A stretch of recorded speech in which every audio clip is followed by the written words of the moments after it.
Hey, what's going on, everybody? This is Highly Articulated. I am Adam, and today I am taking a look at the Marvel Legends Mojo.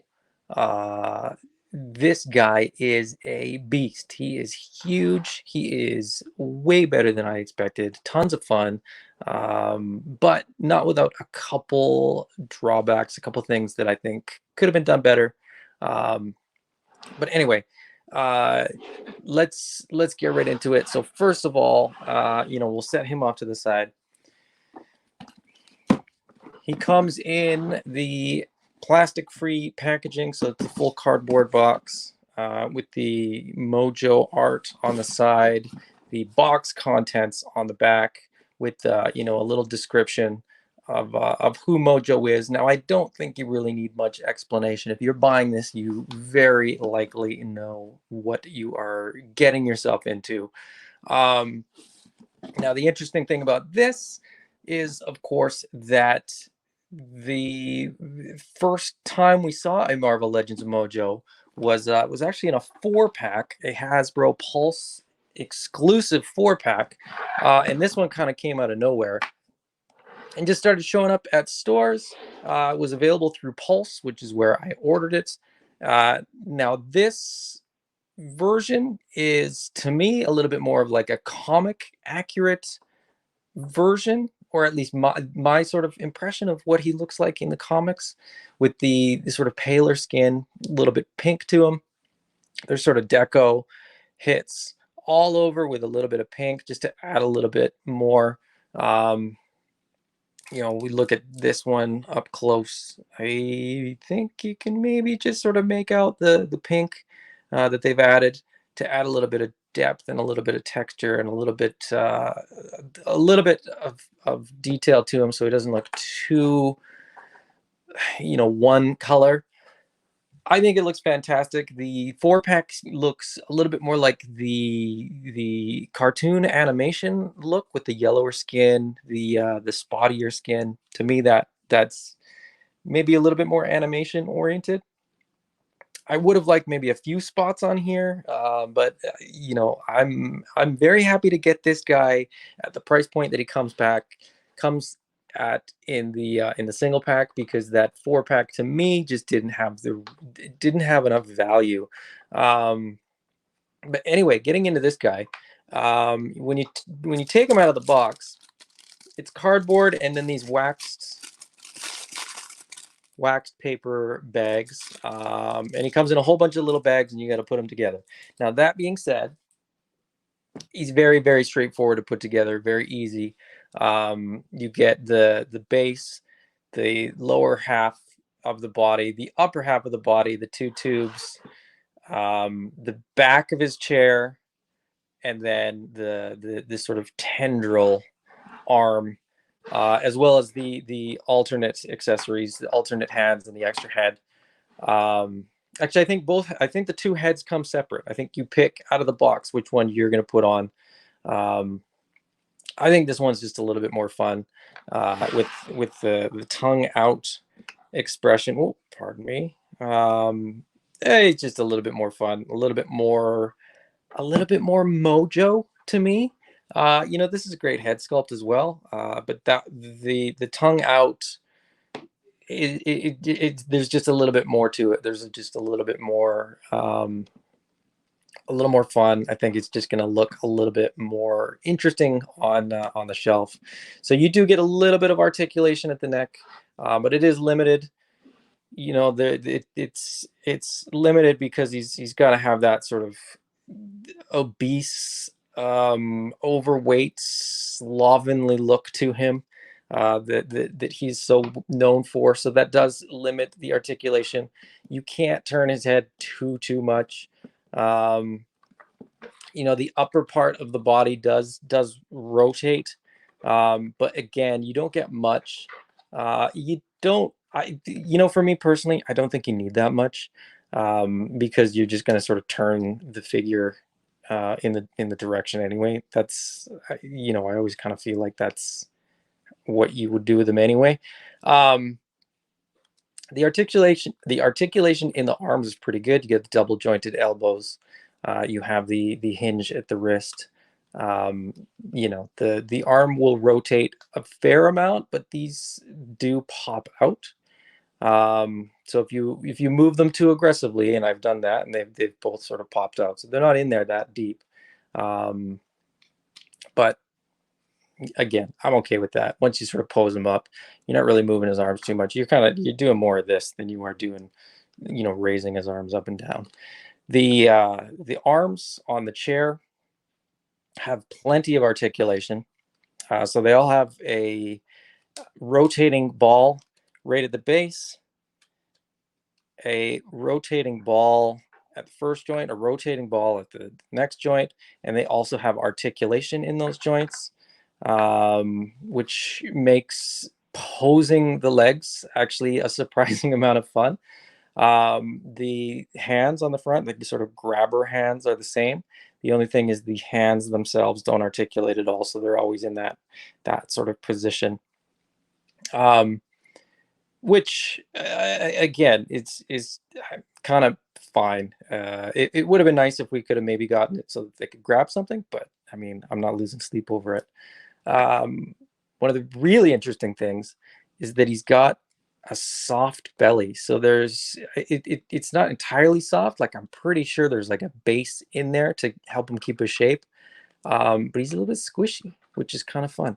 They've put him on his chair so that he's sort of sitting. I don't know if you're going to be able to see it.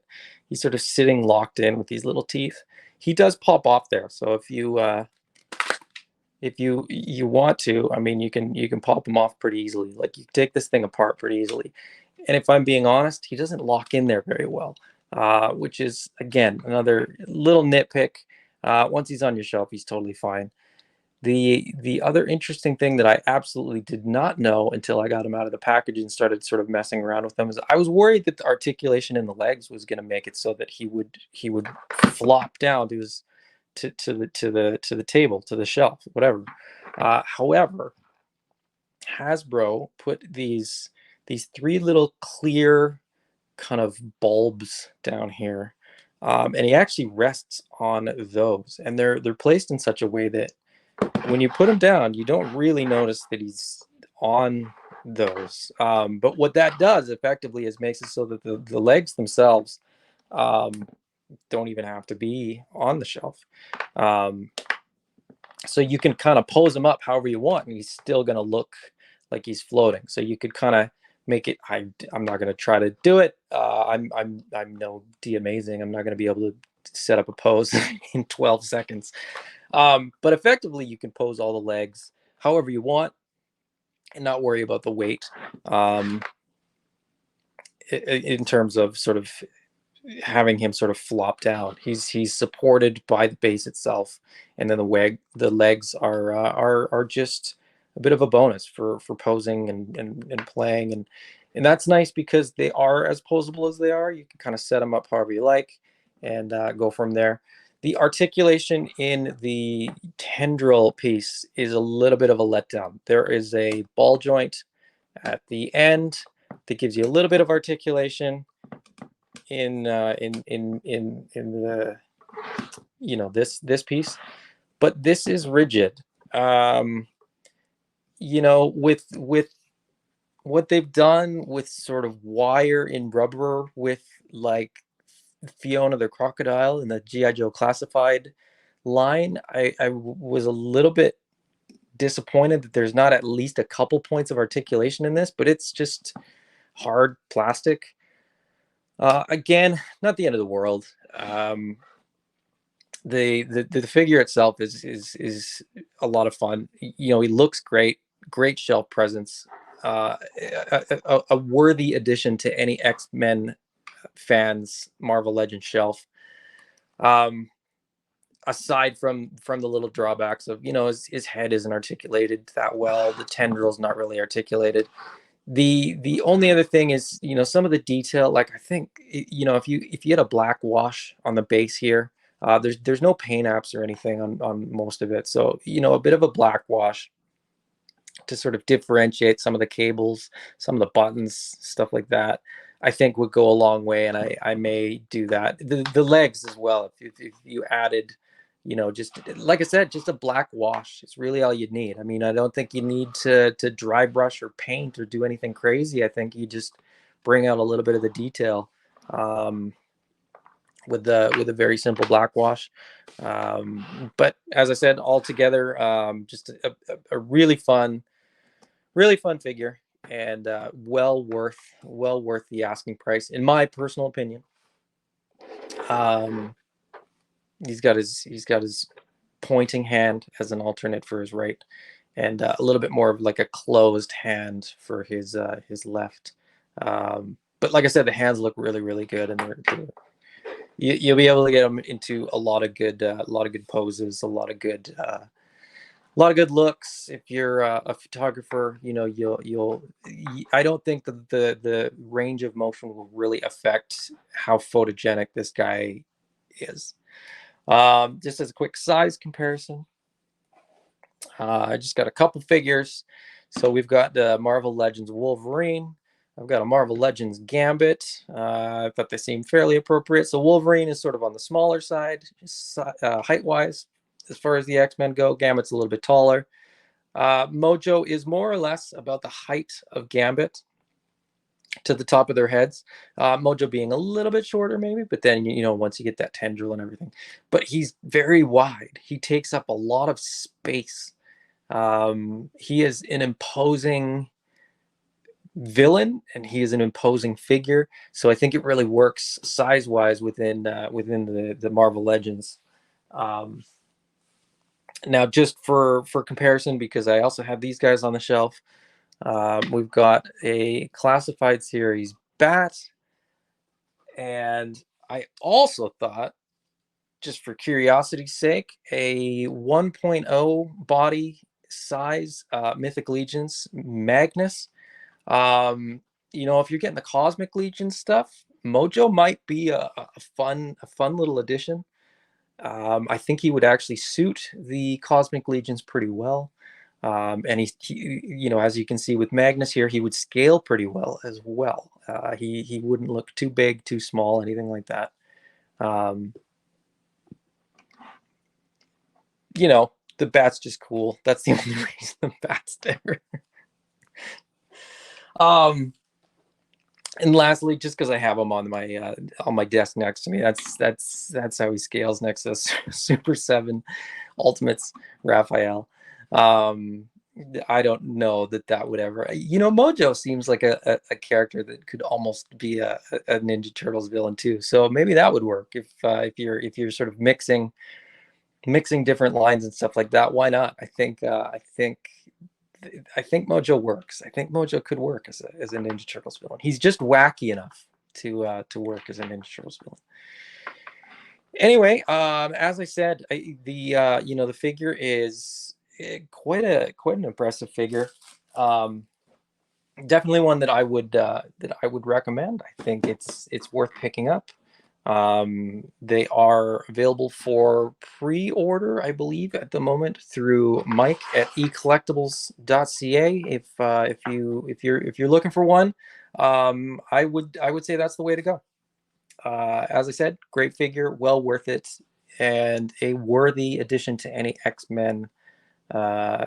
Marvel X-Men Legends shelf.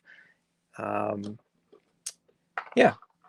Let me know, you know, down in the comments, do you like this deco, or do you prefer the yellow spotted deco of the 4-pack?